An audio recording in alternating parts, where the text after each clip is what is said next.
Assalamualaikum warahmatullahi wabarakatuh. Kembali lagi di iPod, tempat di mana kita belajar, fun, happy, dan bergibah. Oh bukan, tapi menambah banyak sekali wawasan. Setiap episode, hostnya selalu ganti-ganti. Nggak jelas kan? Tapi inilah iPod, tempat untuk kebersamaan, belajar bersama, dan menambah relasi bersama. Oke, bintang tamu kita bukan bintang tamu lagi sih, karena setiap episode selalu ada dia. Nih, kenalin nih, namanya Teteh Aida. Halo semuanya, aku Aida, balik lagi. Iya, Teh Aida, di episode-episode sebelumnya kan udah membahas tentang real life dalam kehidupan sehari-hari. English itu bagaimana sih dalam kehidupan sehari-hari, dan juga bagaimana sih peran film dalam menambah kosakata bahasa Inggris kita. Bagaimana film itu bisa menjadi acuan kita buat bisa kayak native speaker gitu, Teh Aida. Bener ya? Betul. Oke, pada episode kali ini Teh Aida, kita masuk pada episode yang sangat hype banget di dunia internasional ataupun dunia nasional, tentang AI. Bagaimana sih peran AI dalam kehidupan mahasiswa? Bagaimana sih peran AI dalam membantu tugas-tugas yang sangat menumpuk bagi mahasiswa-mahasiswa, terutama Teteh juga sama kita-kita yang satu tim, sama-sama di kelas yang sama, betul nggak? Tapi duduknya beda, betul dong, karena nggak boleh duduk sama-sama. Oke, betul. Oke, Teh, semua orang kan menggunakan AI. Bukan semua orang, tapi kebanyakan dari mahasiswa itu pasti menggunakan AI untuk membantu dirinya dalam mengerjakan tugas. Betul ya, Teh? Betul sekali. Nah, kalau menurut Teteh tuh pertama kali menggunakan AI itu gimana, Teh? Oke, first of all, waktu kita bicara tentang AI-nya dulu ya teman-teman. AI dalam pembelajaran bahasa Inggris sih kayaknya ya kita Betul. fokusnya. Kan kita ya di sini kita belajar tentang penggunaan AI untuk pembelajaran bahasa Inggris nih. Tentu saja ini tuh penting banget ya teman-teman. AI itu kayak kita bisa anggap sebagai partner hidup kita gitu loh. Kita tanpa AI bisa apa? Betul. Bisa dong. Bisa. Iya, tapi dengan adanya AI ini kita bisa improve listening skill kita dan banyak skill yang bisa kita improve ya melalui AI ini. Betul. Itu sih bagi aku AI itu penting banget sih. Betul. Di AI itu kita kan belajar bahasa Inggris di pronunciation, grammar, dan yang lainnya kan. Itu tuh bisa membantu nggak, Teh? Oh iya, tentu saja itu sangat bisa membantu. Apa ya? Aku panggilnya apa nih? Mas Arifin mungkin Mas ya? aja. Mas Arifin. Oh, AA jangan. Sudah banget ya. Untuk tadi grammar dan apa? Grammar dan yang Grammar, lainnya. pronunciation, dan untuk native speaker tuh bisa ngebantu nggak, Teh? Untuk native speaker itu sangat membantu ya. Pertama kita bahas mungkin yang untuk apa ya, grammarnya dulu nih. Betul. Untuk grammar di sini tuh AI itu benar-benar bisa membantu teman-teman karena ada yang namanya fitur checking grammar, dan AI itu kita disclaimer dulu nih di sini, AI itu bukan cuma ChatGPT. Betul. Betul, banyak sekali AI itu. Ada yang namanya Grammarly. Grammarly, Ada juga yang terus apa tuh pan yang biasa kamu pakai? Quen. oke. Banyak Terus sekali. ada Perfectity. juga aplikasi kan, aplikasi tuh ada yang namanya Elsa Speak. Betul, mungkin, betul, dan betul. yang lainnya. Iya, ada Flow. Untuk grammar sendiri aku biasanya pakai ini Mas. Kita pakai Grammarly untuk checking our grammar tuh kayak udah bener atau belum sih, kayak gitu ya teman-teman. Nah, itu ya salah satunya grammar sangat membantu karena kita sendiri belum tahu dong ini grammar kita udah bener atau belum sih. Betul. Lewat AI kita bisa tahu. Di AI itu bisa nggak, Teh, di tahap capek buat ngeladenin kita gitu? Salah mulu. Iya, kata aku mah ya bisa banget. Kan kita ya pengalaman kita misalkan kita pakai ChatGPT terus kadang kita tuh marahin ChatGPT-nya Yeah. kayak maksud aku tuh bukan kayak gitu. Maksud aku tuh gini tapi ya itu karena bukan manusia jadi mereka mah Tetap ngeladenin bias kita. Nah, menurut Teteh tuh gambaran AI itu seperti apa? Kayak bayi yang kosong yang harus kita kasih ilmu itu apa gimana, Teh? menurut aku sendiri ya AI itu bener sih bisa disebut sebagai bayi yang kosong yang kita harus Isi. gitu. Karena kita menggunakan AI itu harus tetap pinter. Tetap pintar. Iya, karena kalau kitanya nggak pinter ngasih promptnya, Betul, itu bisa betul. menyesatkan kita sendiri. Apalagi kita kurang knowledge atau kurang base knowledge, itu biasanya mengalur aja. Kalau AI ngasih jalan yang salah itu tetap oh iya ya bener aja, padahal itu tuh dibungkus pada suatu kebenaran, tapi asli faktanya tuh salah gitu loh teh, bener ya teh ya. Jadi minimal dalam menggunakan AI itu kita harus punya base learning, base knowledge. Seenggaknya apa yang dikasih sama AI itu minimal dibaca dulu. Jangan iya langsung copy terus masukkan tugas. Langsung submit kasih tugas di portal. Itu gak boleh ya. Minimal bener. Biasanya kita kalau misalnya pakai ChatGPT ada tanda yang garis panjangnya itu, Betul. kita suka lupa buat buang dulu. Suka ada bintang-bintangnya. Waduh, itu bahaya banget. Minimal dirapin dulu, minimal dikasih apa? Ya dibaca dulu lah intinya. Kita bisa memilah mana yang benar mana yang mana. Oh, oke teh, pada kesempatan ini kan masuk pada ranah learning, English learning gitu loh. Nah, insight apa yang Teteh dapatkan dari AI? Oke, pertama sih Tapi teh jangan sampai kan AI menjadi andalan utama kita kan. Kita juga harus punya itu. kalau saya sendiri ya Mas, ini AI itu kita anggap sebagai ya cuman alat untuk membantu, tidak menjadikan itu sebagai patokan. Kebanyakan mahasiswa menjadikan AI itu patokan kita, bukan partner belajar, tapi andalan. Harusnya tuh nggak Harusnya boleh tidak kayak boleh. gitu. Kita harus jadiin AI itu sebagai ini ya teman-teman, jangan lupa kita tuh harus menjadikan AI itu hanya sebagai partner belajar kita, bukan sebagai pengganti guru ya. Apalagi kadang ada nih yang bahas bahwasanya AI itu bisa loh gantiin guru, padahal nggak sama sekali. Emang Betul. ada beberapa hal yang bisa dikerjakan oleh AI, tapi juga ada beberapa hal yang memang hanya guru yang bisa mengerjakannya. Betul. Contohnya teh, masuk pada Grammarly deh. Apa Teteh punya nggak? Punya dong, kan tadi udah di-mention ya. Ini dalam konteks salah dulunya. Teteh tuh nggak punya base grammar yang baik. Terus Teteh ngetik ini bener nggak ya di AI. Terus AI kan ngasih jawaban tuh. Itu kan nggak semuanya mutlak bener gitu loh. Gimana menurut Teteh? Oke, pertama ya teman-teman, sebelum kita menggunakan Grammarly itu kita tuh harus punya pengetahuannya dulu, basic pengetahuannya dulu. At least kita udah tahu tenses-tensesnya seperti apa. Misalkan kita udah paham present tense dan juga kita paham past tense dan yang lainnya. Kalau kita udah punya basic itu, baru kita pakailah Grammarly ini. Karena kalau kita udah pakai Grammarly tapi kita nggak paham tentang tenses-tenses yang ada, itu kayak percuma banget gitu loh. Kita juga nggak tahu ini tuh salahnya kemana ya. Salah kan biasanya kalau pakai Grammarly itu ada yang namanya ada garis merahnya tuh. Betul, Misalkan kita betul. salah. Nah itu kalau kitanya nggak tahu apa namanya, kalau kitanya nggak tahu Up.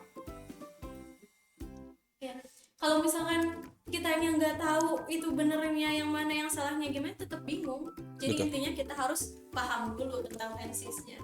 Oke, berarti Teteh kan sudah menjabarkan terkait Grammarly dan peran AI ya. Kita masuk pada contoh, explain bagaimana sih kalimat yang salah terus kita masukin ke ChatGPT. Contohnya tuh kayak I very like it. Itu kan suatu kata yang salah Teh. Nah, kalau dimasukin ke ChatGPT itu gimana Teh? Aslinya yang benarnya tuh gimana? Hasilnya. Oke, better kita coba aja ya langsung. Betul. Kita coba nih, kita langsung praktekin pakai ChatGPT. Tadi misalnya kita kasih kata I very like it. Nanti bisa ditongolin di sini kalimat-kalimatnya editor. Editor. Bagus editor. Naikkan gaji editor. Nah, di sini ya teman-teman, sudah dikoreksi nih. Tadi aku typing di sini I very like it. Itu salah apa bener sih kata gitu. Betul. Terus kata ChatGPT-nya, kalian mana ya ini, kalau I very like it itu salah karena very tidak boleh langsung dipakai untuk menerangkan verb. Kalau kalian, jadi katanya kalau kalian mau pakai mau punya arti yang kayak sangat-sangat itu, kita bisa pakai ini Mas, kita bisa pakai ngomongnya I really like it. I really like it. Tapi biasanya AI atau ChatGPT ngasih jawaban yang variatif dan banyak. Bagaimana kita bukan hanya terpaku pada satu ekspresi saja, bukan hanya terpaku pada satu contoh sentence dan kalimat saja, tapi banyak juga. Oke, seperti itu teh. Nah, untuk di ChatGPT atau AI itu sendiri tuh kadang kan kita nggak tahu nih pelafalan dan pengucapannya seperti itu. Di AI itu ada nggak teh fitur kayak gitu yang kita tuh bisa mendengarkan suara-suara apa yang kita ketik tentang kesalahan dan dibenarkan oleh AI?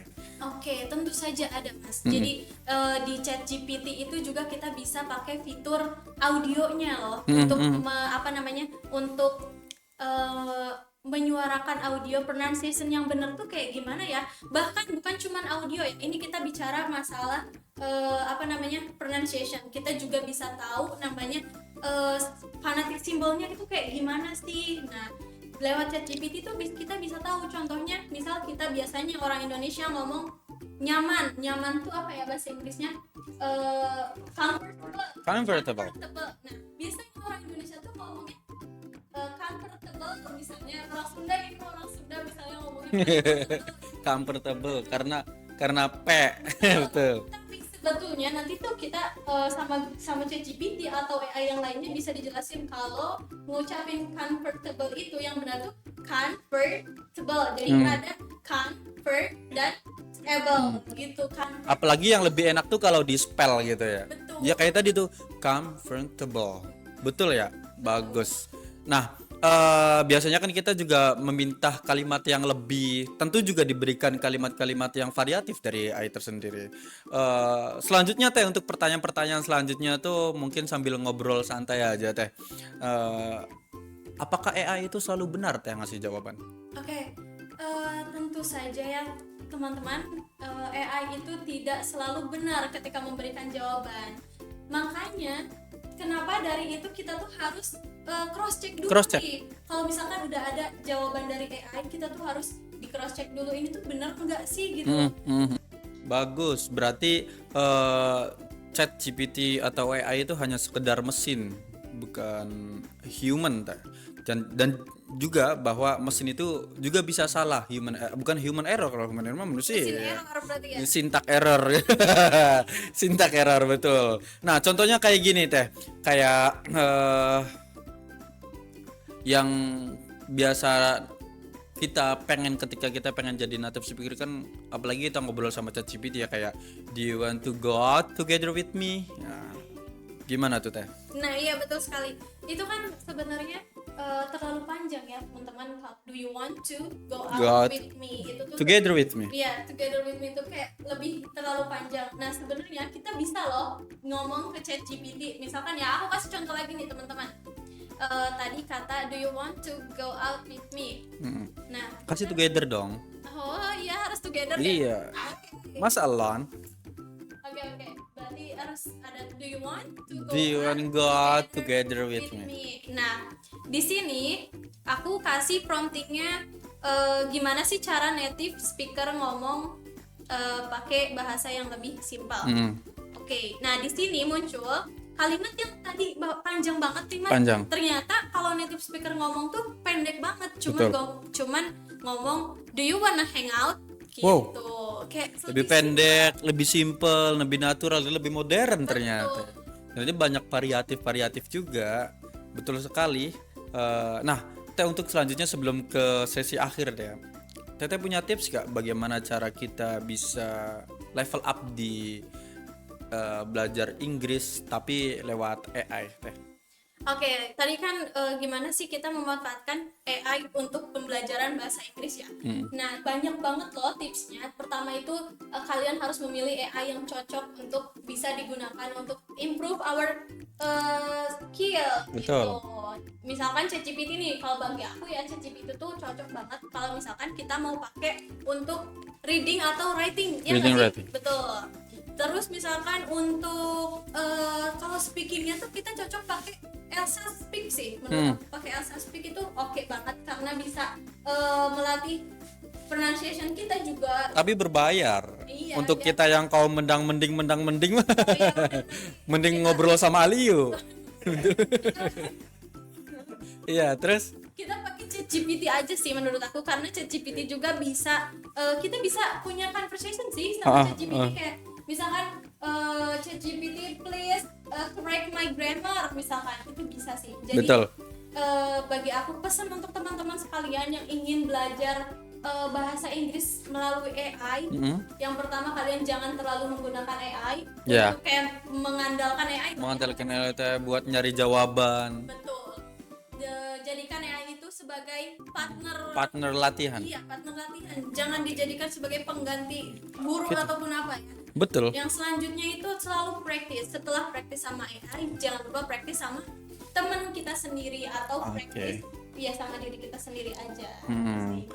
Kayak kita minta buat ChatGPT correct Iya. my grammar, our grammar, apa segala macam itu bisa.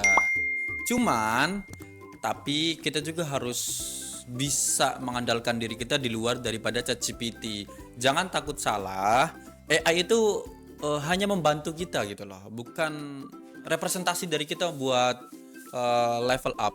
Hanya membantu. Kita juga harus bisa improve pada diri sendiri tanpa bantuan ChatGPT ataupun AI. Mungkin itu Teh Aida. Terima kasih atas ngobrol-ngobrol sharing yang sangat berharga waktunya. Mungkin Teh Aida ini sangat sibuk sekali ya, udah ngisi banyak sekali podcast. Mungkin udah nge-MC segala macam. Terima kasih juga karena waktunya sudah diambil Teh Aida. Itulah episode terakhir episode pada hari ini, belajar bahasa Inggris pakai AI. Apakah itu mempengaruhi atau tidak? Untuk itu mari kita tutup dengan membaca Alhamdulillah dan doa kafaratul masjid. Jangan dong. Oke, thank you for listening. In the next video, don't forget to watch this channel, this video in YouTube, Instagram, TikTok. Oke, jangan lupa follow dan subscribe channel kita. Oke, terima kasih. Wassalamualaikum warahmatullahi wabarakatuh.